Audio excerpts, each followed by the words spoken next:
Everyone, my name is Henry Jeffroy. I'm an inspector with South Simcoe Police Service. I'd like to please ask everyone to turn off all of their devices, including cell phones. Please ensure that now. Thank you. I'd like to introduce Acting Chief John Van Dyke. He has prepared a statement that he wants to deliver.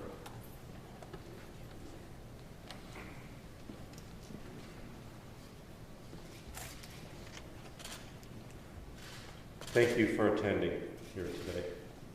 I wish to acknowledge that I'm being supported by members of our command staff, the President of the South Simcoe Police Association, members of the board, former Chief Fletcher, and also I notice the mayors of both municipalities are here in support today. For that, I'm grateful and thankful. The South Simcoe Police Service is devastated to announce the death of two of our officers. On Tuesday, October the 11th, 2022, at approximately 7:55 p.m., police responded to a disturbance at a home in the area of the 25th Sideroad and 9th line in the town of Innisfil. Upon arrival, two officers were shot inside the home. The suspect was later pronounced deceased following an interaction with our police officers. The wounded officers were rushed to a local hospital by an emergency run where one of the officers died. The other officer was airlifted to a Toronto trauma center where later this morning he succumbed to his injuries. It is with profound sadness that I announce the death of Constable Devon Northrup and Constable Morgan Russell. Words cannot describe our grief.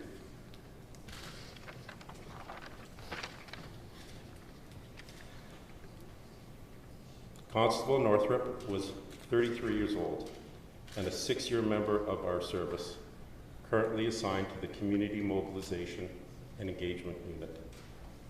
Constable Northrup is survived by his partner, his parents, and his many close friends within the service and in the community. He also served as a member of our mental health, crisis outreach and support team and the emergency response unit. The second officer, who was transported to Toronto, Constable Morgan Russell, was 54 years of age and a 33-year veteran of the service. He was assigned to uniform patrol, and he is survived by his wife and 2 adult children. This is personal for me. I went to police college with Morgan 33 years ago. This is a heartbreaking time for our police service, the families impacted, our emergency services personnel, and our communities. Our immediate focus is to support our members and our grieving families. I wish to thank our local first responders who rushed to the scene, and to everyone offering their condolences and support to our police service on this sad day. I especially want to thank the York Regional Police, the Barrie Police Service, and the Ontario Provincial Police, who have stepped up for us in a huge way.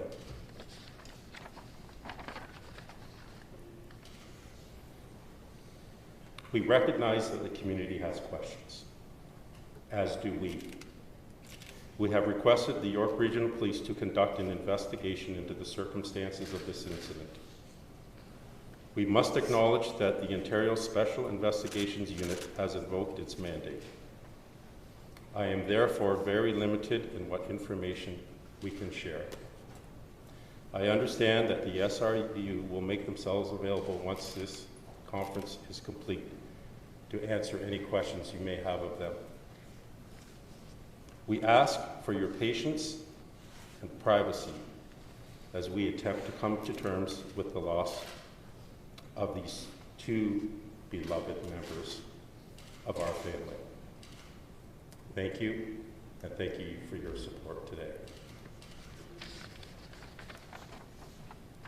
As previously stated, I will not be taking any questions, but the SIU have indicated to me that they will make themselves available to the media. So thank you very much for coming today and for your support.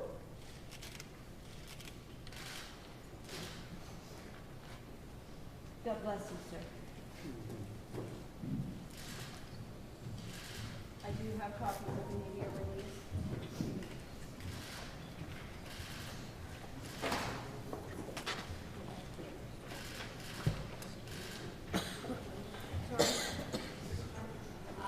I'll have to go. Thank you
for your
making a tighter of this, or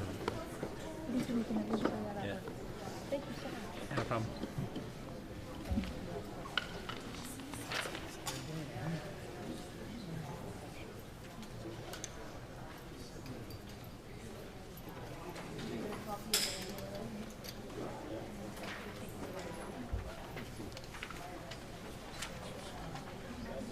Yes, absolutely.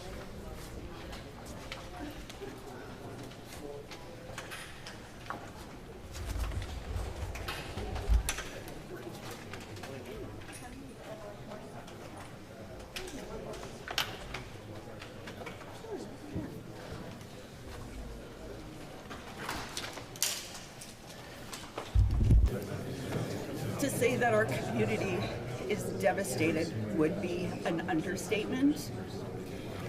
Innisfil and Bradford are small towns, and so Simcoe Police are beloved in our communities. So well respected by everyone and well loved, and we're just broken.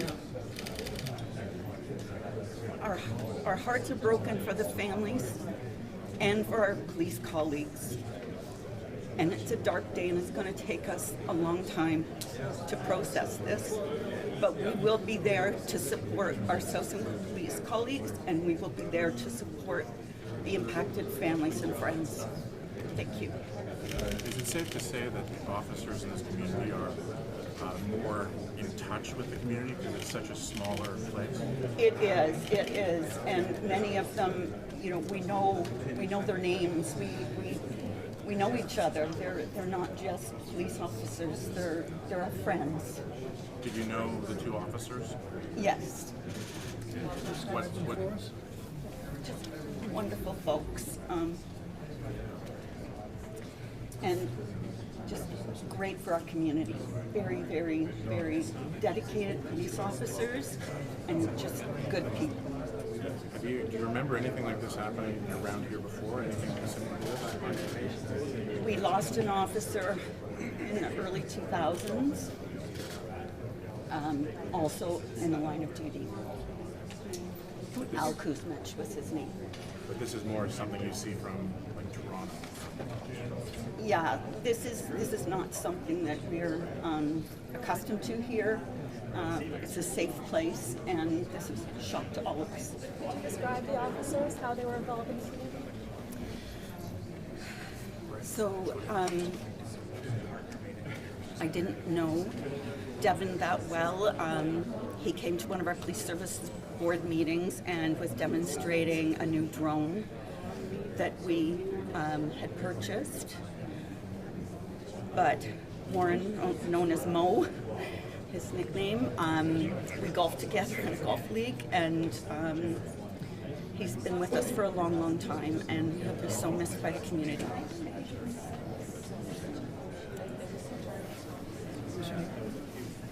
Lynn Dollin. Lynndollin, and I'm mayor of the town of Innisfil. Thank you, Lynn. Can you step into the microphone a little bit, please? Thank you. My name is Christy Danette. I'm with the Special Investigations Unit. KRISTYDENETTE.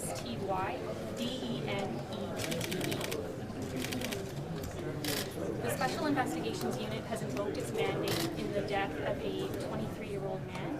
This occurred after an exchange of gunfire with two South Simcoe Police Service officers. The 23-year-old man is not being identified by the SIU at this time.